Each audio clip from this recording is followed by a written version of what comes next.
Mic ముందు పెడితే ఇష్టం వచ్చినట్టు మాట్లాడటం వేరు, ఆ మాట్లాడిన దానికి ఆధారాలు చూపించమంటే చూపించడం వేరు.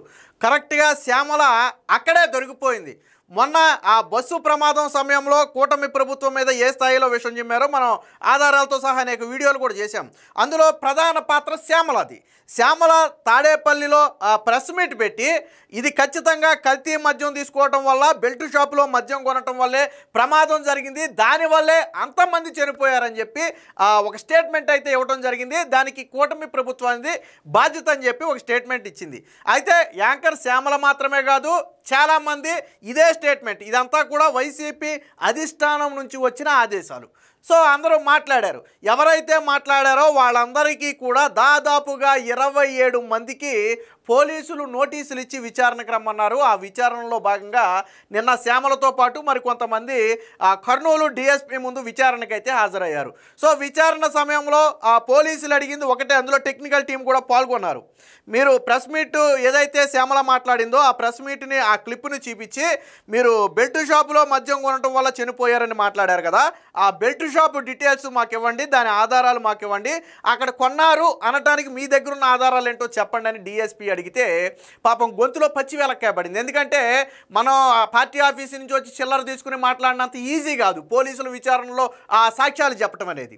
సో ఎప్పుడైతే మీ దగ్గర ఉన్న ఆధారాలు ఇవ్వాలందో శ్యామల చేతులు తేలేసేసింది, 2 చేతులు తేలేసేసి నాకేం తెలీదు పార్టీ అధిష్టానం నుంచి వచ్చిన ఆదేశాల మేరకు మాట్లాడా.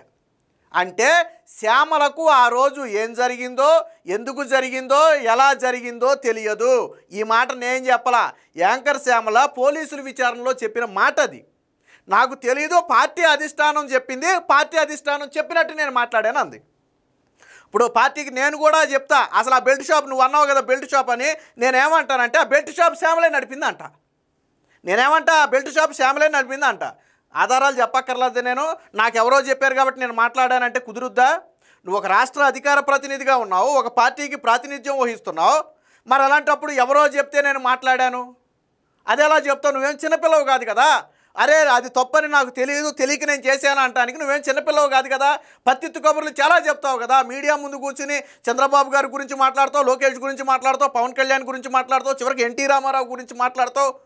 ఇన్ని పత్తిత్తు కబుర్లు మాట్లాడా నువ్వు. అరే నేను ఒక మాట్లాడుతున్నానంటే దానికి ఏదన్నా క్రెడెన్షియల్ ఉంటేనే మాట్లాడాలి, మన దగ్గర ఆధారాలు ఉంటేనే మాట్లాడాలి అని ఇంగిత జ్ఞానం నీకు లేదా? లేకపోతే కూటమి ప్రభుత్వం చూస్తా ఊరుకూడదే, పోలీసులు మనల్ని ఏం చేస్తారో అనుకున్నావా? పోలీసుల విచారణలో శ్యామల ఏం చెప్పింది నాకు తెలియదని చెప్పింది. ఏం చెప్పిందో చూడండి ఒకసారి శ్యామల ఆధారాలతో సహా. ఇది శ్యామల చెప్పిన మాటలు. ఇది జగన్ చెప్తేనే మాట్లాడా, పార్టీ ఆదేశాలు పాటించా, కావేరీ ప్రమాదంపై నో ఐడియా, స్పాట్కు నేను వెళ్ళలేదు, ఎలాంటి డీటెయిల్స్ తెలియదు, పోలీసుల విచారణలో వైసీపీ నేత శ్యామల ప్రశ్నలకు ఉక్కిరి బిక్కిరైన యాంకర్.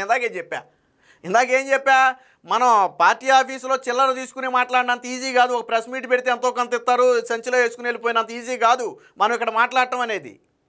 సో శ్యామల ఏం చెప్పింది ఇక్కడ, జగన్ చెప్తేనే, జగన్ మీన్స్ అక్కడ పార్టీ ఆదేశిస్తే, స్వయంగా జగన్మోహన్ రెడ్డి చెప్పాడనా లేదా ఇంకొకరు చెప్పారనే కాదు, వైసీపీ పార్టీ ఆదేశిస్తే నేను మాట్లాడా అని చెప్పింది. అందుకని ఏం చెప్పింది, ప్రమాదంపై తనకేం తెలియదు అంట. నేను ఇందాక అదే చెప్పా, అసలు కావేరీ బస్సు ప్రమాదం ఎందుకు జరిగింది, అది ఎక్కడి నుంచి ఎక్కడికి వెళ్తుంది, దాని పర్మిట్లు ఎక్కడున్నాయి, ఏపీతో దానికి ఉన్న సంబంధాలు ఏంటి, ఏ టైంలో జరిగింది, దాంట్లో తప్పు ఎవరిది, ఇవేమీ శ్యామలకు తెలియదు.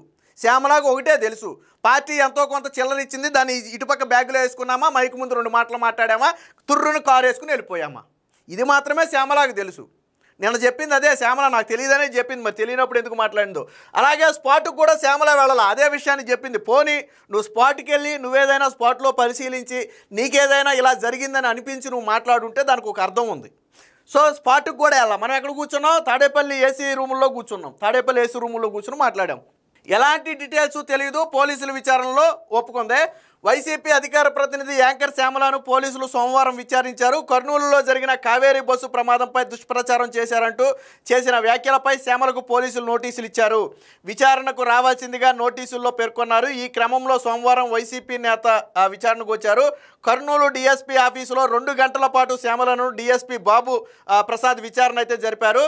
దాదాపుగా 65 ప్రశ్నలు సంధించినట్లుగా తెలుస్తుంది. బస్సు ప్రమాదం ఘటనకు సంబంధించి చేసిన వ్యాఖ్యలపై ఆధారాలు చూపాలని చేయాలని కోరిన పోలీసులు కోరినట్టుగా ఇది వచ్చింది. దీనికి సంబంధించిన మరొక వార్త కూడా వచ్చింది, ఒకసారి చూపిస్తున్నా, అది ఇంకో పేపర్లో వచ్చింది. సో ఇది అధిష్టానం డైరెక్షన్ మేరకే మాట్లాడా. బస్సు ప్రమాదంపై దుష్ప్రచారం చేసిన విచారణలో శ్యామల కర్నూలు సమీపంలో జరిగిన బస్సు ప్రమాద ఘటనపై దుష్ప్రచారం కేసులో వైసీపీ నాయకులకు యాంకర్ శ్యామలతో పాటు మరొక నలుగురు గురువారం పోలీసులు విచారణకైతే హాజరయ్యారు. ఉదయం 11:30 గంటలకు కర్నూలు డీఎస్పీ బాబు ప్రసాద్ ఎదుటైతే హాజరయ్యారు.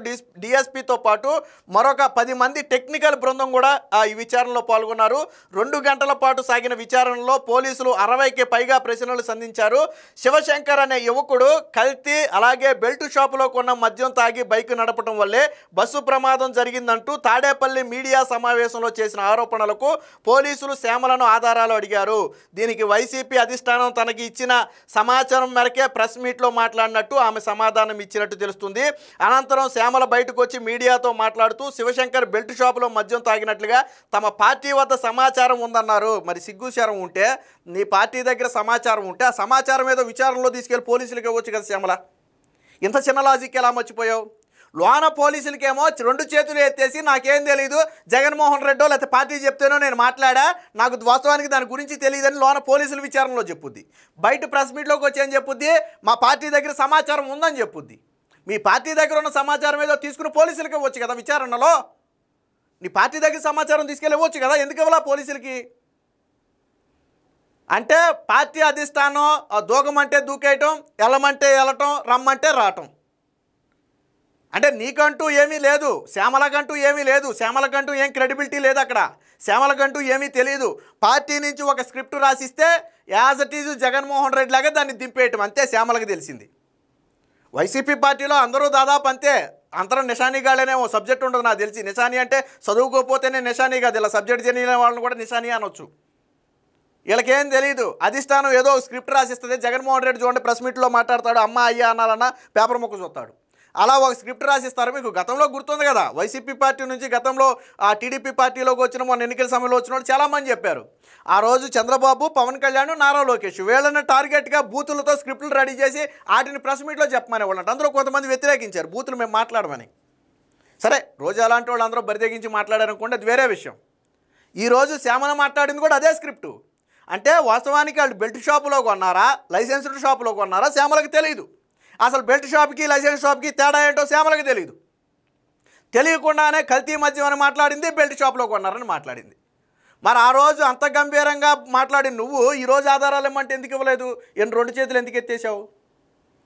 సో వైసీపీ పార్టీలో ఉన్నవాళ్ళు చేసే ప్రతిదీ ఇదే. అధిష్టానం ఫేక్ ప్రచారాన్ని ప్రోత్సహిస్తుంది, అదే ప్రచారాన్ని వీళ్ళ ద్వారా ప్రజల్లోకి తీసుకెళ్తుంది. దీనికి వైసీపీ పేటీఎం బ్యాచ్ జాకీలేసి లేపటం. మళ్ళీ శ్యామలకే ఏమీ తెలీదు, ఆ తెలియదని ఆవిడే చెప్పింది, నేను చెప్పలా. పోలీసుల విచారణలో ఆవిడే చెప్పింది. ఏమీ తెలియని శ్యామలకి వీళ్ళు జాకీలేసి లేప. ఇప్పుడు ప్రస్తుతానికి వైసీపీ పార్టీలో శ్యామల ఒకతే మాట్లాడుతుంది, అడపదడప రోజా వస్తుంది తప్ప ఎవరూ మాట్లాడట్లా. పాపం శ్యామల ఒకదాన్ని బలిపశువుని చేస్తున్నారు. రేపో మాపో ఇది సరే, ఈ ఇష్యూని కాసేపు పక్కన పెడదాం, రేపొద్దున ఏదో తీవ్రమైన ఇష్యూ వస్తుంది. ఆ రోజు కూడా ఇదే సమాధానం చెబుతా కోర్టులో. ఆ సమాధానం మా అధిష్టానం ఇస్తే నేను మాట్లాడానంటే కోర్టులో ఒప్పుకుంటాయా? మా అధిష్టానం చెప్పింది కాబట్టి నేను 10 మందిని పొడిచేసి వచ్చానంటే కోర్టులో ఒప్పుకుంటాయా? మా అధిష్టానం చెప్పింది కాబట్టి నేను బ్యాంక్ రాబరీ చేశానంటే కోర్టులో ఒప్పుకుంటాయా? నువ్వు చెప్పింది అలాగే ఉంది. నువ్వు ఒక ప్రభుత్వం మీద నిందేసావు, అందులో చంద్రబాబు గారిని, పవన్ కళ్యాణ్ని, నారా లోకేష్ని ఇంక్లూడ్ చేసి మాట్లాడావు. ఈరోజు ఎలా మాట్లాడావో ఆధారాలు ఇవ్వండి నాకు తెలియదని చెప్తున్నావు. ఇది శ్యామల బుద్ధి, ఇది శ్యామల నైజం. శ్యామల లాంటి వాళ్ళని వాడుకుని జగన్మోహన్ రెడ్డి పాపం గడుపుకోవటం. సో వాస్తవానికి మరి నిజంగా జరుగుంటే బెల్ట్ షాప్, ఎందుకంటే అది బెల్ట్ షాప్ కాదు అని పోలీసులు సీసీటీవీ ఫుటేజ్ విడుదల చేశారు. స్వయంగా రెండో వ్యక్తి ఎర్రస్వామి ఎవరైతే ఉన్నాడో ఆ వ్యక్తే చెప్పాడు, మేము బెల్ట్ షాప్లో కొనలేదురా బాబు, మద్యం షాప్లోనే కొన్నామని. సీసీటీవీ ఫుటేజ్లు విడుదల చేశారు కదా. మరి అన్నీ తెలిసిన తర్వాత కూడా బెల్ట్ షాప్ అన్నామంటే మరి ఏమనుకోవాలి వాళ్ళని? ఖచ్చితంగా విచారణ చేసి వదిలేయటం కాదు, అవసరమైతే జైల్లో వేయాలి. 1 వారం రోజులు జైల్లో వేస్తే రేపటి రోజున గుర్తుంటుంది. ఎప్పుడైనా ఇలాంటి తప్పుడు ప్రచారం చేయాలన్నా, తప్పుడు మాటలు మాట్లాడాలన్నా గుర్తుంటుంది. ఏదేమైనా మొత్తానికి ఆ నిన్నటి పోలీసుల విచారణతో శ్యామల బండారం మొత్తం కూడా బయటపడింది.